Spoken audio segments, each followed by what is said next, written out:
Hey, what is up? So this is a first entry, just to get it started. Here with my boy Chris, and we're the Up. Regi-Men.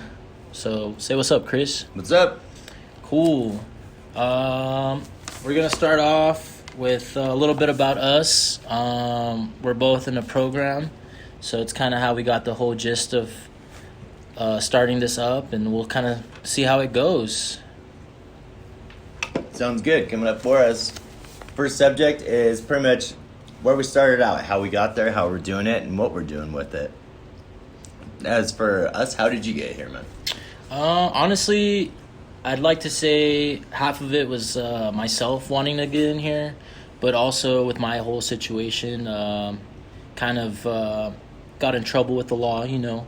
It's kind of shitty, but we're here, so it is what it is, you know. You can say the story. It's okay. Yeah, I mean, it's just a brief description, you know, like just me realizing where I was at with alcohol and just getting help. And so, you know, I'm here now. And luckily enough, I've had really positive people, you know, and it's good. I'm glad that I have the people I have. Right. That's the way to do it. As for me personally, we could just say that I've been as long as I could skateboard. I was into something, whether it be alcohol or meth or drugs or of any kind, exotics like bath salts, and then I'd say it ended up with alcohol as my final denominator in the whole thing. Yeah, honestly, alcohol is very tricky. I feel like it's so socially like acceptable that we just see it normal, you know, and it sucks because it's one of those things that it's like so terrible if you aren't moderate with it, you know. It can be pretty bad. Can be. You can go from zero to moderate to hell in a handbasket really quick. Right. And I feel like that's something that a lot of people don't realize going into it, as when you turn 21 or whenever you pick it up. There's not really much of an age group. I realized a lot of people here, they started really young, you know, and it's like one of those things where you can just downfall on it pretty quick. It does. It seems like they're getting younger every damn year. Yeah. Yeah, like I wouldn't be surprised if we see 10-year-olds right now smoking a crack pipe. Yeah, like I remember a couple months ago I was at the skate park and I saw a little like 14-year-old kid hitting a vape, you know, and it's like, shoot, man, like things are going more forward in certain things, but also we're going back with like tobacco and just use in general. It's like, what do you think on that? I did. Well, they did a study a few years ago. It was 8% of kids that were smokers. I believe this is back, but pre-pandemic we're talking. I can't say exact year. It was 8% of kids. That's how, and it was dropping in a decline. Now I think that personally this vape thing has taken off, and a lot of people, what the allure is, I have no idea, because that started out as a stop smoking aid, not a start vaping epidemic. Right. So do you think that vaping made it increase more? I think with it's the newer possible. generations? Oh yeah, I think it's very possible. It's the thing to do, you know. People, I mean, kids were eating Tide Pods at one point. Right. The whole Tide Pod challenge. I also think with like social media too, like trends and like seeing these influencers that they look up to has a lot to do with it as well. Well, like, are they saying they're seeing like Cardi B with like a vape in her hand? Or? Yeah, I mean, like, you know, like music, movies, even now with like, you have TikTok, you have all these platforms that these kids have access to, you know, and they're just able to like check it out and watch it, and they're like, oh, well, if they could do it, I could do it, you know what I mean? Oh yeah, that's been since the beginning of time, you know. That's advertisement in general. Vape, I don't know so much. I know smoking for sure. You see that in movies all the time. I'm a smoker myself, and I'll see it in a movie and I'll lick and I'll go, gosh, I really want a cigarette. Even though it's trying not to advertise it, they do have the lure.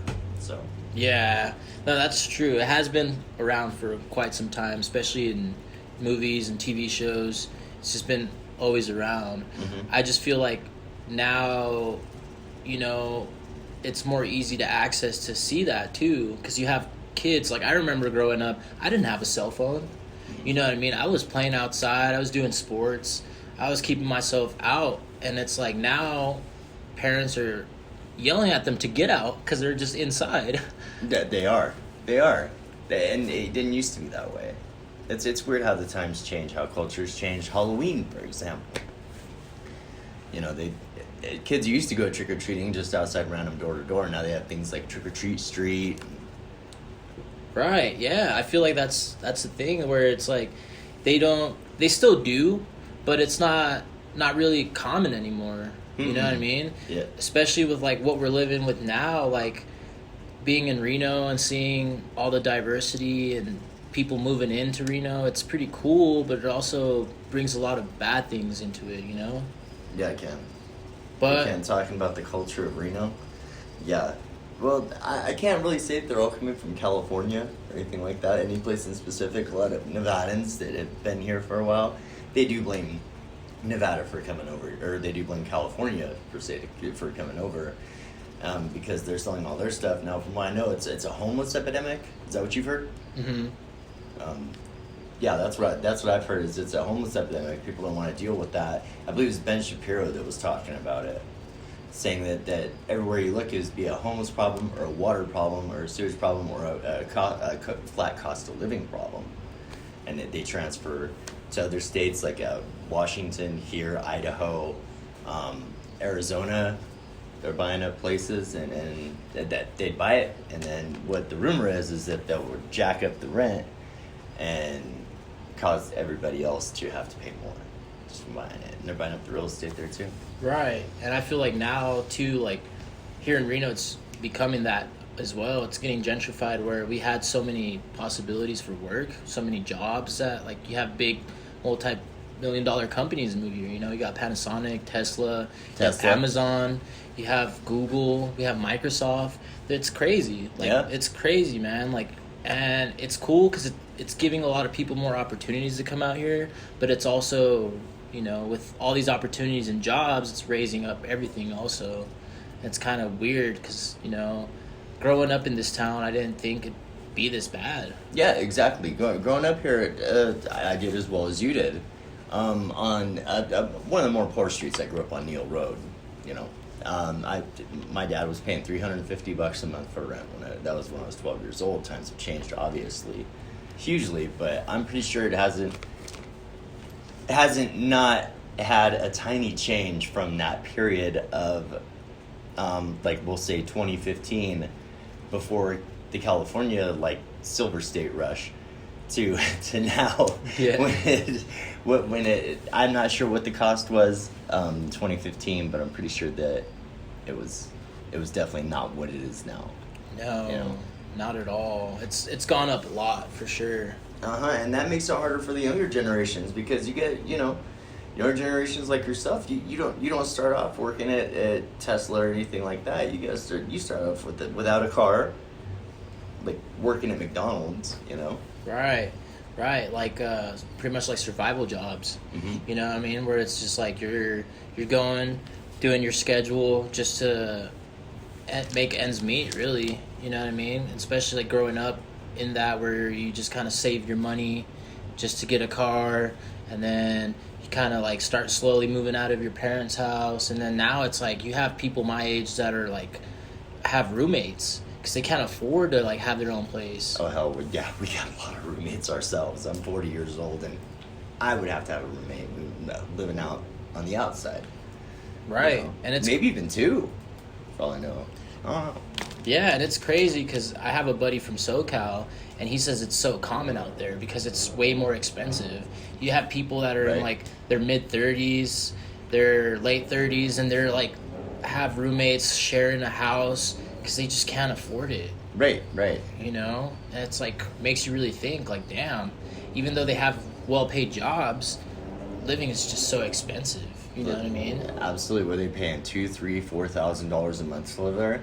When it costs like $7,000 to $8,000 to get a used RV, you know, it won't be the best. It'll be kind of a little kicker, you know, putting along. But I mean, it will be a place to live. Right. That's low key the ultimate goal for me in the long run. Just kind of go different states, different cities, see where I feel like home. You know. That's it. That'll be our suggestion of the day. Is right. If you can save and get a place on your own, don't be paying this rent shit. No, you're just throwing your money away. Mm-hmm. You know what I mean? Because it's like, if you think about it, if you were able to just get your own little RV or your own little van and just drive around, find a place that you can feel comfortable and settle down. And then if you don't like it in a couple months or a year or so, go somewhere else. We have down in Arizona where I came from, we have something called snowbirds. Okay. And what they do is they come down during the winter when it's not too hot, too cold, and then when it starts getting really hot, because it'll get up to 114, 120, 127 throughout the months, they'll come like to a place back up here where it's cooler. And it's an easier living situation for them, and I would say the one advantage that they have is they know about the place, because it's the 5th largest RV resort in America is Laughlin, Nevada, and they'll come from down there to up here, and their mobility is really their advantage, which anybody could save up for. Right. Right. But do you think that they don't do it because they just rather just own their property, or do you think it's mainly fear, or what's your take on that? I would think it's a fear of the unknown. It's a fear of maybe what if something goes wrong with this RV? You're putting all your eggs in one basket. What's life going to be like living from one spot to another? How do I figure out when and where to move from one place to another, and where do I go in that happenstance? So yeah, I feel that. I feel like level of stability has to be there in order for you to like be able to get out and just try different spots. It can be nerve-wracking, but I feel like if you're comfortable enough financially and you're able to do it, you should definitely try it at least once in your life, you know what I mean? Because you only have one, dude. Exactly. No fear. Run with it. Yeah. Oh, I think that's the cool thing about it. And like going back to what we were saying, like seeing people move out here, it's cool because it's bringing more diversity with like music, with like just people in general. Like Reno's a big music scene. Right. Where there's the negative, there is the positive.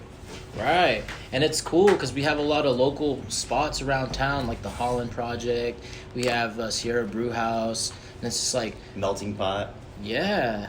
You have these spots where people can go and watch a local band play. Mm-hmm. Diversity and culture. Right. And it's cool. You know what I mean? It's cool that we have that. Like, I mean, this whole month, it's like gay pride, and it's like cool, Like, I remember like a couple years ago, it was so small, having friends like that would go out and do that.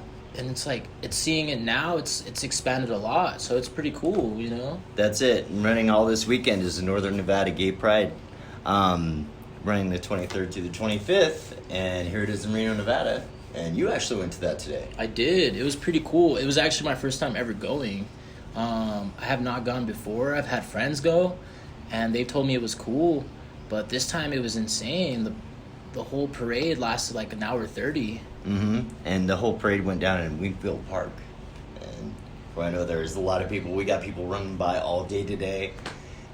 Dressed very appropriately, very, very for the mood, for the vibe, and very friendly too.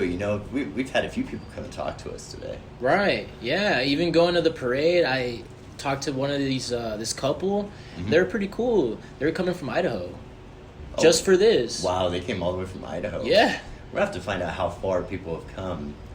Right. Exactly. And I don't know if you knew, but they pushed it a month before because it's in July, but they usually do it in June. So we're like a month behind, but that's because of the whole COVID thing and everything. They wanted to push it back. Oh, right, yeah. Because we had a little problem even here last month with something going on with COVID, but that blew over. Yeah, and it's good seeing things actually kind of go back to normal and people coming to Reno and visiting, Mm-hmm. for events. We have the Art Town that has been going on for this month as well. That's it. That's about to end in about 8 days. That'll be over. Right. So and I got to get out before it's over too. I've been promising myself, and from what I know, Melting Pot has something good going on, and Wingfield Park every Sunday night, I believe, has a band going on.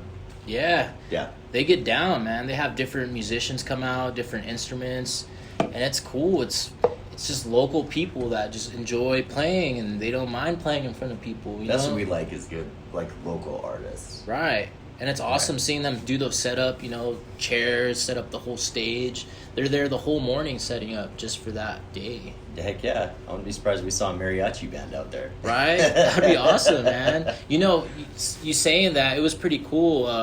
They had this Latino Pride in the like parade, Mm-hmm. and it was cool. There were a whole like mariachi. They're just playing music, yeah, and they're all dressed up. Like this one dude had like Dia de los Muertos. It was like a mariachi setup, and he had like a skeleton mask, and they were just like all for it. That's cool. You know what I mean? So it's like local like businesses, and then you have people too, just bringing it out, showing people it's okay. There was a bunch of kids too, which is awesome. See, yeah, that is surprising because we do have kids that are understanding in this day age and culture that it is okay to express yourself and to not have to hide in any way, shape, mean, or form.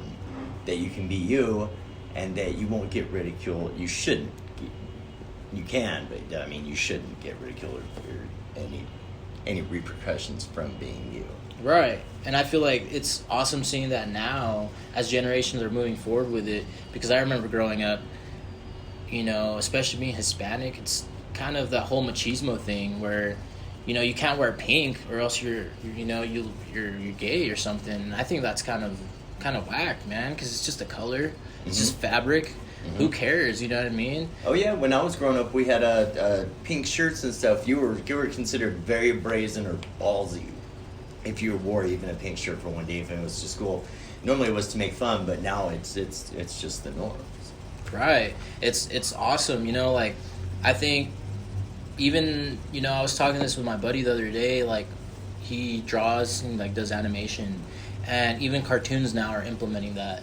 You have shows like Steven Universe, like Adventure Time, and like all these different, you know, newer and older cartoons that implement that for these kids to watch. Oh, they have cartoons now. They're women. Yeah, they have certain characters that are like lesbian or like they're gay, and it's like it's cool.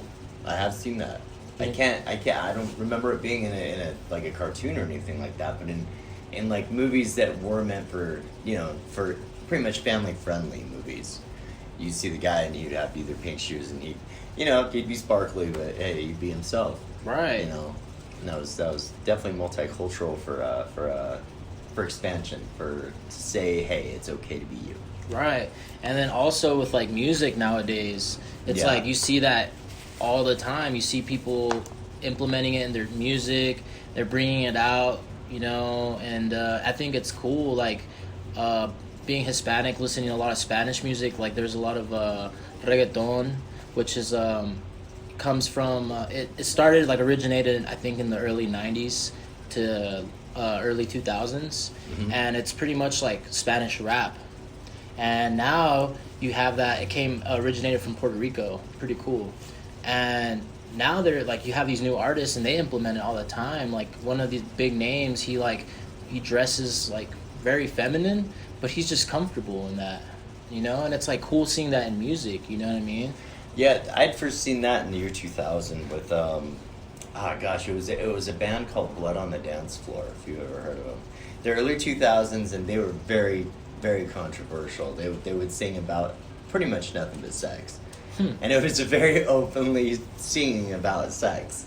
And the name itself was hilarious, but it was just the entire, almost like a transition from emo to new waver culture is kind of where they were going with it. That's cool. You know, and that it's always awesome to see new diversity, new ideas, new stuff like that come along. Right. No, yeah, it's awesome that we're more open in that now, you know, and we've come a long way, like, as humans, you know what I mean? Humanity's changing, taking new directions every day in all sorts of ways, with technology, too, you know? We've come a long way. Self-driving cars. Right? Now, they tried dealing poker tables, which me being in the poker dealing industry, you know, in gaming entertainment, all of us, any poker dealer on the planet that would hear this would know that it was a very scary point because we thought we were being ousted by the AI culture. You know what I mean? So there's that divider between, you know, where job security lies and where machines take over. Right, and I've seen that now too. Like if you go to the Circus, they have craps tables with AIs that they roll the dice for you. Oh yeah.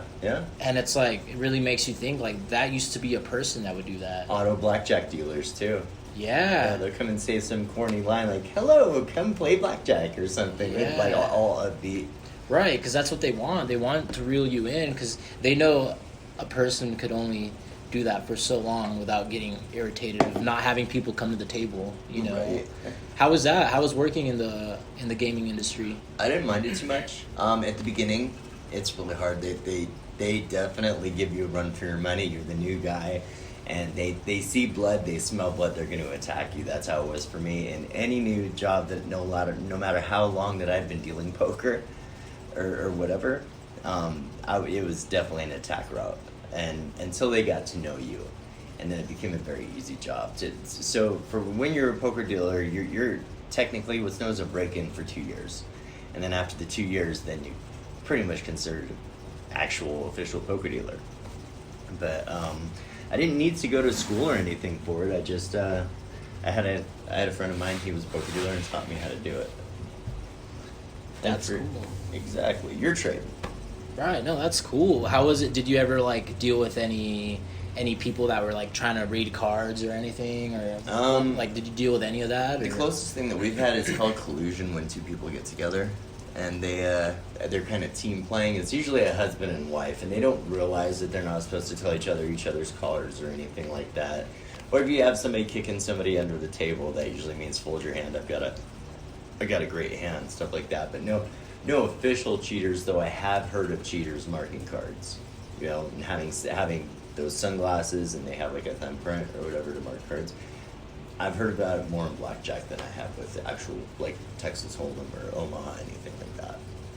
Wow, that's crazy. Yeah, you don't want to get caught cheating at a casino. That's a pretty hefty fine. Oh yeah. Hefty fine, prison time, and you're blackballed from a casino pretty much based for life, you know, or wherever you are. Yeah, I bet. I mean, I worked in the casino, but I never did any of the gambling. You know, I worked more in restaurants. Mm-hmm. But I've always wondered, you know, how it is dealing, you know, coming into work, knowing that some person might, you know, be angry losing the amount of money they lose or something, you know? Was there any situations like that where you... Oh, yeah. I've had people that threaten to shoot me. I've had people throw their chips. Guy with the green rack of chips, we're talking like $500 in chips, and he got pissed off and threw it at a TV because of just a poker mishap. He'd gotten the wrong card on the river before there was a bet, and he had to redo the river, the dealer did. And it was not the guy's card. He ended up losing the hand. It was pretty insane. He was screaming everything. Wow, yeah. That's crazy. Seen a fist fight in a poker room. I've almost gotten in a fist fight in a poker room. No way. Tell me about that. There's a guy, and he was losing. He'd gotten his ass kicked, and he had picked up we have what's called chip trays. They're clear trays that you put all your chips in so that they're not all sloppy when you take them up to the cashier. So he grabbed one of those after he'd lost a hand to a very inebriated guy. And he was going to hit him with it, and I stood up and said, "Don't hit him," and he ended up coming at me with it. So he's coming at me with this chip tray. I'm going at him. I grabbed this because they had little roller tables that you put your drinks on as a cup holder. I grab one of those. I get ready to throw it. We got the whole table getting up, and everybody's in between us trying to stop A, him from throwing that thing, and B, me from throwing the table. Yeah. And it ended up he got kicked out, but on his way out there was a Tabasco bottle, and he hucked it at me. Whoa. And I went after it, and 3 guys grabbed me until he left. Whoa. Yeah, this was at Casino Caribbean in not Kent, Washington, but I want to say Mercer Island, Washington. Dang. Outside of Seattle. Yeah. Whoa, that's crazy. Pretty fun. Yeah. Shoot, man, it's adrenaline for sure. Yeah, it is. People get pissed when they lose. Oh yeah. Yeah, definitely. Just like I'm sure that they get pissed off when, like if there's a mistake or a mishap, and whether it be your fault or whoever in the restaurant. Right, yeah. I mean, some people, you know, I've had situations where, you know, servers take the wrong plate, they kind of mess up their order, and they just go off on them. Mm-hmm. For no reason. They're like, yo, you know, like, I ordered no onions on my burger or something minimal, you know? Mm-hmm. And I get it if it's like you know, they're allergic to it, you know, they can, you know, get really sick. That's understandable, you know, because you don't want to get sick. You don't want the restaurant to get sued over something, you know? But if it's something minimal where it's like, you're not getting sick or anything bad's not going to happen to you, you know, you should be understandable to an extent, but... To an extent. You know. I mean, mistakes are mistakes. People are only human. You ever hawked anything in anybody's food? Like messed with their food in any way, shape, or form? No. Believe it or not, I actually wasn't a server because during the time I was working, I was underage.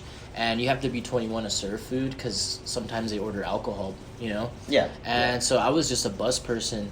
But at times, I've had a lot of people that were really rude. But sometimes I was just like, I don't know what they're dealing with, I don't know what was going on their day. So I kind of just distance myself, make sure they're cool. That's about it, really. I've seen some servers, though, they kind of mess with their food, and that was pretty. I had this one guy, his name was Frank at the time we were working, and this guy kept bugging him to keep refilling his Sprite, and he was just like, you know what, dude, like, screw you, like, so he gave him a pitcher and he spit in it, dude.